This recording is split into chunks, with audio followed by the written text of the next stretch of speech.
Alain Montel, bonjour. Bonjour. Alors vous êtes le directeur de la publication, cette publication-là, Patrimoine et cadre de vie.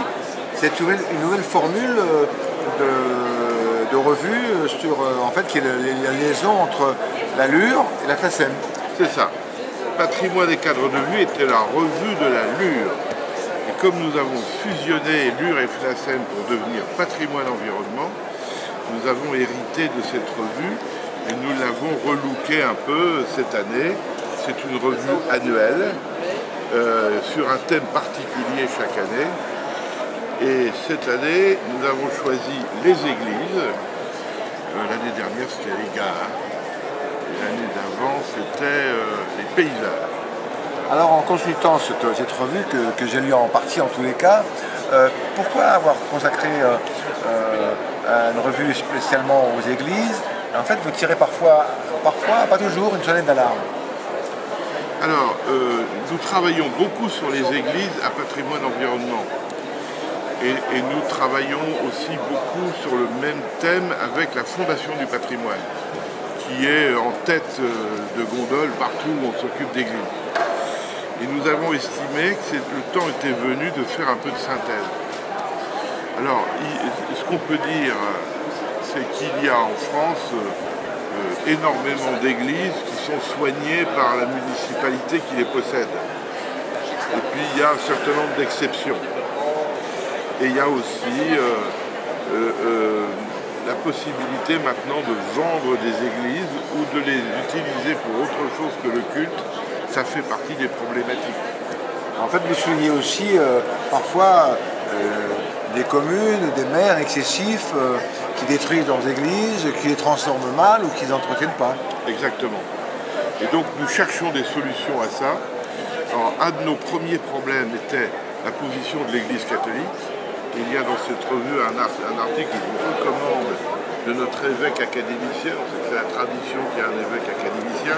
Oui, j'ai vu ça. Oui. En ce moment, c'est Monseigneur d'Agen, l'archevêque d'Angoulême. Et il a un titre que je trouve excellent. Il dit « Des églises signes pour tous ». Et tous, ça ne veut pas dire les cathos. Moi, à chaque fois que j'ai défendu une église, c'était avec des radicaux socialistes, bouffeurs de curés. Et pour eux, l'église, c'est un signe, c'est un marqueur de civilisation. On n'ose plus dire identitaire aujourd'hui, vous savez. Bon. Mais le terme d'identité, on ne va pas supprimer parce qu'il y a des gens qui l'ont un peu galvaudé. Voilà. En lisant la revue, c'est là qu'on remarque par exemple que la situation des églises, notamment dans le monde anglo-saxon ou en Allemagne, est différente. Très différente. Parce que nous avons cette fameuse loi de 1905.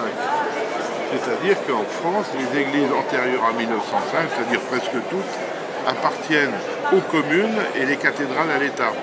Alors qu'en Angleterre, elles appartiennent à la High Church ou à les méthodistes, et ils se débrouillent avec. Nous, on a cette chance extraordinaire, on n'a pas toujours pensé comme ça, mais maintenant tout le monde le pense, d'avoir un lien entre une collectivité publique et une église.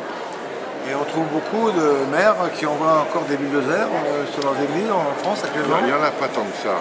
Mais c'est ce que j'avais dit dans un des papiers que j'écris. Ouais. Vous savez, quand vous voyez une pelleteuse en face d'un clocher, c'est extrêmement traumatisant. Quoi. Les maires n'osent pas. Il y en a qui n'osent pas, mais il y en a quelques-uns qui osent. Et même s'ils sont très peu nombreux, ils font beaucoup de mal à tout le monde.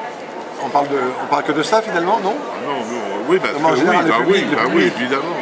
C'est la presse, quoi. Et vous, les journalistes, quand vous voyez une photo comme ça, vous ne la ratez pas. Hein. Eh oui. Alors donc, un numéro comme ça, vous pensez que actuellement c'est un par an, c'est annuel. Vous allez faire plus, vous allez changer un peu, vous allez trouver un site internet aussi, une sorte de relais d'opinion de patrimoine environnemental. Alors manifestement, c'est pas pour nous vanter, mais depuis que c'est sorti, c'est-à-dire il y a même pas un mois, on a énormément de retours sur cette revue. Vraiment. Donc ça vous encourage à faire numéro, à continuer à travailler sur les églises avec les gens qui font, hein, parce qu'en France, il y a la sauvegarde de l'art français, la Fondation du patrimoine, beaucoup d'associations locales d'amis des églises, bon, on a besoin de les aider et de mettre ça dans le débat national pour que le consensus qui existe soit vraiment manifeste, quoi. Vous orientez sur quoi? Sur quel thème l'année prochaine? Vous avez des idées? Alors l'année prochaine, très vraisemblablement, ce sera les hôpitaux et lieux de thermalisme. Il y a à dire. Hein? D'accord, ben on vous donne rendez-vous dans peu de temps alors, hein, finalement, que 12 mois. Voilà, ça va vite. D'accord. Merci Alain Lamotèche. Merci.